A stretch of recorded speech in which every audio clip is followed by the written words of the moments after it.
What's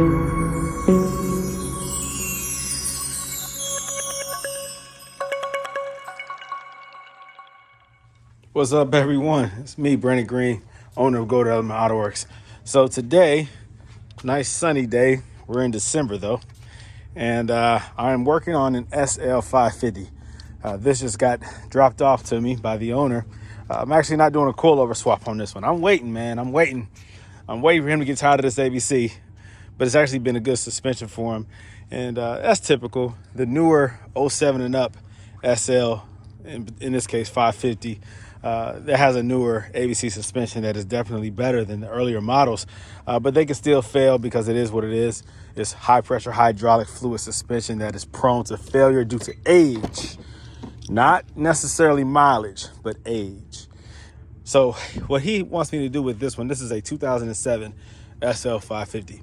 He's about to put this thing up in storage and for the winter, and he wants me to just make sure that everything is good.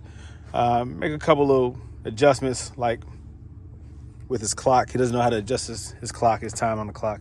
Add a couple things such as fluids that are a little bit low, windshield washer fluid, oil. I already did that. I already did an oil change on this, so that's not needed. He's only added like 800 miles since the last oil change. And when it comes to that, like if you don't drive these SLs much, you don't have to change the oil every 10 months or whatever is recommended with full synthetic if you're not driving it that much. Check the viscosity or the age, or if the oil is burnt or used, or how dark the oil is if you don't really drive the car. Typically you go by 10,000 miles, or that's approximately 10 months average, a year, whatever. But definitely with full synthetic, you don't have to change the oil as much. Just be reasonable, use some common sense. 800 miles, you're not going to need to change the oil, but I will check it just to make sure it's not burnt, that there's no, premature wear to the motor causing the oil to burn at a higher rate than normal or than expected. But I'll just go over everything, man. Make sure the battery is good. Recommend putting it on a trickle charger. Check the air pressure, check all the fluid levels, make sure that he doesn't have any kind of codes that's popping up. Just making sure that everything is good for him to put it up in storage so that when he pulls it out in the spring, that it's good to go. All right, so that's what I'm about to do. Stay tuned. Okay, so for those who don't know, let me identify a couple of these reservoirs and fluids. This right here is your ABC reservoir. This is your suspension, active body control suspension reservoir, the fluid. This is the dipstick that allows you to see what your level is. Now, when the car is turned off, you're not going to get an accurate reading. You have two lines on here. This is hot, and this is the cold line. Now, this is written in German, so I cannot read it or identify what it says, but I do know that this upper one is when the motor is hot, and this is when the motor is cold. Motor, I'm only saying motor because when the car warms up, the fluid will warm up as well. But when you use it over I don't know, a relative short period of time, the fluid is under high pressure, so it does heat up. And when fluids such as this, hydraulic fluids, heat up, they expand. And so your fluid level will change. Now, the car has to be in operation in order to get the proper reading. When the car is not turned on, the pump is not operational, you do not get an accurate level reading. The car has to be running. Right now, this reservoir is full. And so that's why you're reading it all the way up high. That's not accurate. When the car starts, that level will drop because it's now sucking the fluid and cycling it through. When the car is turned off, it backfills into the reservoir. So when the car starts, wipe this clean. It should be at that lower line, the lower level. After, 15, 20 minutes, half an hour, whatever, however long it takes for it to warm up, then it should be closer to the top level. So that's how I'll check the ABC fluid. This is your power steering fluid. This is a separate reservoir. On the SL, you have two separate reservoirs. ABC, power steering. They both go to the same pump. down there, that's called a tandem pump, your ABC pump, that operates both the suspension and the power steering. Okay, now let's see. This is your brake fluid right here. Brake fluid should be good. You have here your lines to indicate max levels, minimum levels. Again, I tend to check this when it's warm. You have your minimum level right there. It's kind of hard to see. This is in the way. Minimum level, max level. Brake fluid, it does expand a little bit, but that's not as critical. I mean, it is critical. It's your brakes. Of course, this is critical. It doesn't expand at the same rate as this suspension fluid. Speaking of expansion, you have here your coolant expansion reservoir. This right here does expand as it warms up, as it gets hot. So never open this up when it's hot. Of course, when the engine has been running for a while, it is safe to open up while it's cold. Let's see. Make sure your levels are right. There is a, I can show you. Instead of talking about it, let me just show you. Now, as of right now, this car is on a incline or a decline, whatever. It's in a driveway that has an angle to it. So this is not how you check your fluids. Make sure that you are on a flat surface, a level flat surface when checking your fluids. I'm just doing this for video purposes. Now let's see. Now, Mercedes used to use the yellow, kind of clear, but more yellow coolant fluid or antifreeze fluid. Now they use that green in their newer models. No, it's like a blue, sorry. It's like a blue fluid in their newer models. Can you mix them? Yeah, as long as it's the Mercedes or up to Mercedes specs for European vehicles, you can mix fluids. But, you know, I always recommend trying to use the same thing that they used before. So if this was low, I would get access to the Mercedes fluid. Is it Zyrtec or Xerox or something? I can't remember the brand, but they make a nice European fluid. I use that in my vehicles, but it's just as good as the Mercedes coolant. Let me see what else. Here goes your windshield washer fluid reservoir. All right, he says that it's low. When I started the car earlier, it did indicate that the fluid was low. We're approaching winter time. Make sure you use a winter windshield washer fluid because it doesn't freeze at very low temps. I think minus 20 or minus 30, something like that. Do not use the summer mix because it will freeze in the winter time. I never use the summer mix. It's stupid. Unless you live in Florida, you never have to worry about it getting below a certain temp. But here in Ohio, never, ever, ever, ever, ever use it because what will happen is it will freeze and then it cracks. You don't know where it's going to crack. All of a sudden, all your fluid will leak out. You don't know why. Now you got to find the crack in the system. It could be a line. It could be the reservoir itself, which is hard to get out. You got to remove the battery to get that thing out. And I think it connects on the inside. You have to actually go into the wheel well to get access to it. I remember that. So you can't remove it from the top. And let's see. What other fluids? Oh, yeah, of course, oil. And you have transmission fluid. So on this model, you can check the fluid or the oil level with this dipstick. And then for the transmission, oh, let's see. There it goes. No, that's not it. I can't remember. Let me not speak on what I don't know. But that is how you check. I believe on this one, you check the oil that way. And the transmission fluid you check from up underneath. I think as it warms up, it reaches a certain temperature. You pull the plug.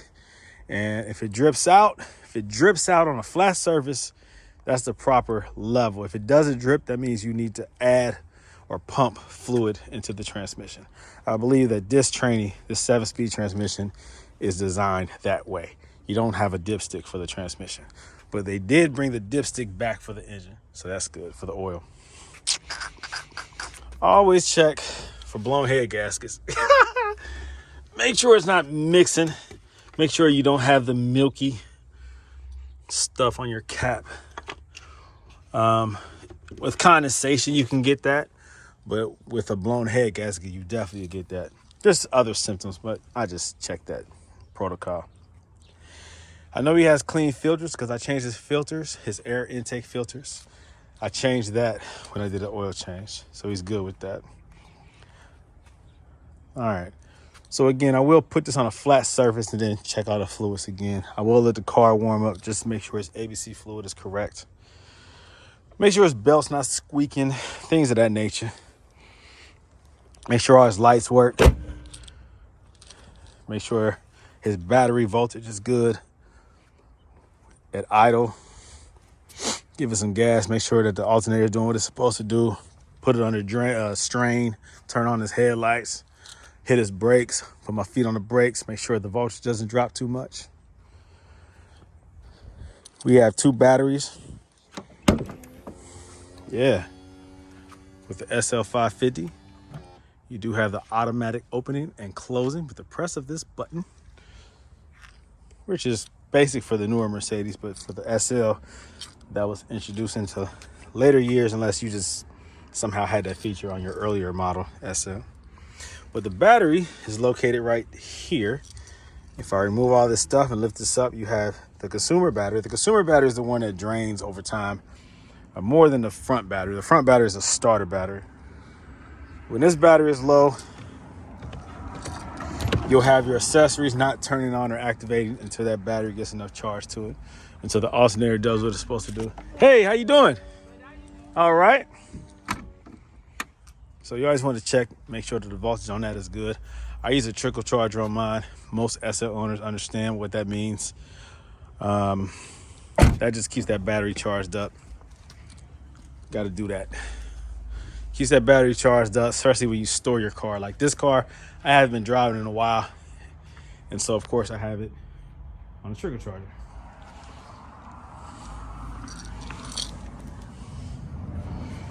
This is a C-Tech. Previous owner bought that, and it came with the vehicle. Daryl from Florida, Orlando, Florida, he bought that and included it in the purchase of the car, so that's cool. This car, I need to put this on the trickle charger because I'm not driving this one much either. And the last time I started up, it barely started. So I need to trickle charge this one as well, the the CL55. So there you go. Got to keep the mice out. It's getting cold. They start coming in. So that's what I have going on here. Let me go ahead and do what I said I got to do. Put this on a flat surface, check the fluid levels, make sure it's good to go, top off anything I need to top off, make sure that the tire pressure is good all the way around. Just give it a nice overall inspection so that he can confidently put this thing up in storage and bring it back out in the spring. All right, guys, you take care. Keep watching my videos, like, share, subscribe, and comment. And I'll always make sure I reply to your comments because that's what I like to do, to let you know I'm a real person and I care about your concerns. You know what I'm saying? Brandon Green, owner of Autoworks, signing off. Talk to you guys later. Stay in touch. Peace out.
Okay, real quick, yes, it is dark outside now. Real quick, the customer, he wanted to know how to change the time on the dash, this time right here. Now, this time has already been changed. It is correct. So for those of you who have the newer, updated SL, in this case the SL550, who has this radio, it's pretty simple. You change the time on the radio itself, not on anything external. No steering wheel controls, nothing like that. Just check out the models right here. I'm just curious. 58,000, nice. 2007. It might categorize as a 2008. I don't know, but I'm assuming this is a 07.